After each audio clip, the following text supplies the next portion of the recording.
UFC 259 is now in the past, and from that fairly excellent event, we have a number of huge talking points that are going to have major ramifications for 2021 as a whole. There were obviously a number of excellent wins, standout performances, and a healthy dose of controversy to boot, and while we will be covering the event more as the week goes on, we're first going to dive into the night's main event clash between the light heavyweight champion Jan Blachowicz as he defeated Israel Adesanya to defend his 205-pound crown. The fight overall was indeed quite competitive round by round, but when the final bell did finally come, there was little doubt over who had done enough to get their hand raised. And while the storylines to emerge from the bout generally seem to revolve around the defeated superstar Israel Adesanya, while we will be sure to bring you a video specifically about him in the near future, I wanted to highlight the performance of the victor Blachowicz first and attempt to give some insight into this win and what it means for his future, because if we were guilty of underrating this Polish powerhouse before, this fight stood as the perfect way for the champ to stamp his authority on this resurgent 205-pound division. When he defeated the likes of Jacare and Luke Rockhold, we wrote it off as a simple case of a larger, more powerful veteran taking out an aging middleweight. When Dominic Reyes fell by his hand, while we did give credit to Blachowicz for his power, we did fail to properly highlight the extent of this man's strengths. Well, let me tell you folks, in that UFC 259 main event, Jan Blachowicz fought the perfect fight to defend his title against one of the best in the sport. It's not so much that Izzy did a whole lot wrong.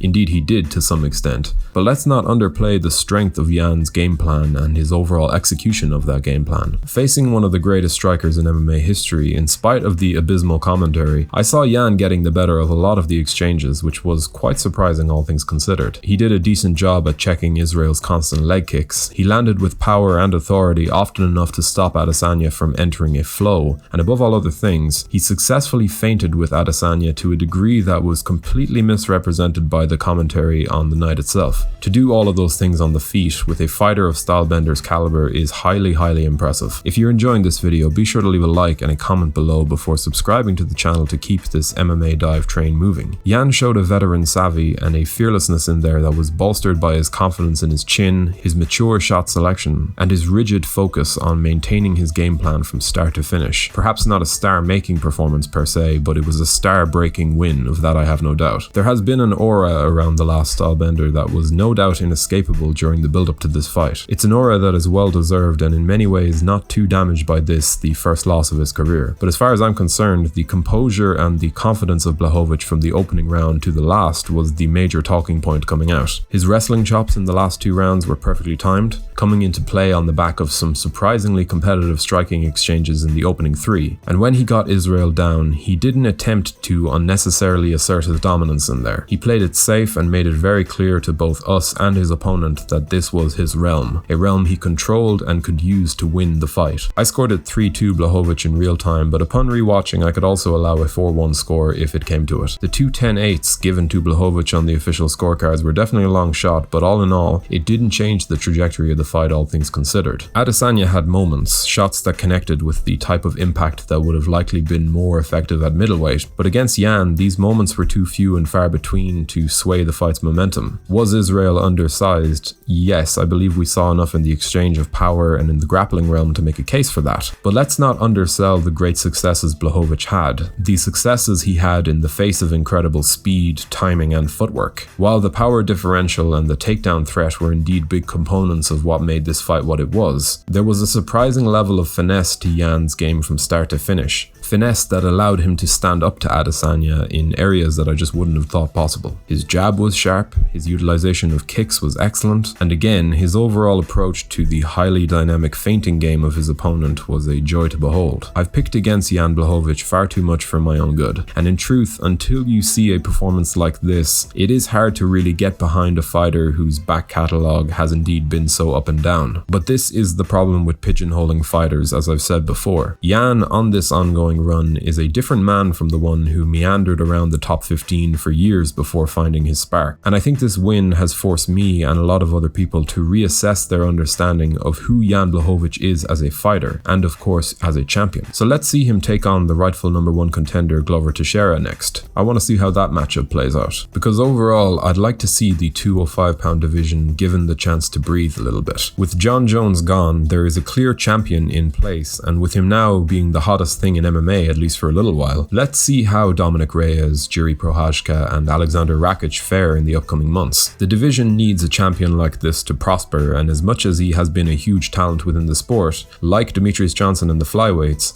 John Jones's absence from the light heavyweight division could well be the best thing that has happened to it in years. So I'm extremely happy for Jan Blachowicz. It was an excellent showing and a win that furthers his status as one of the most impressive late career comebacks we've ever had the pleasure of witnessing. So what do you think the future holds for the victorious light heavyweight king? Should the #1 contender Glover Teixeira be the one who steps in there for a shot at the belt? Be sure to let us know in the comments section below before subscribing to the channel so you can stay up to date with all of our latest uploads. Thank you for watching.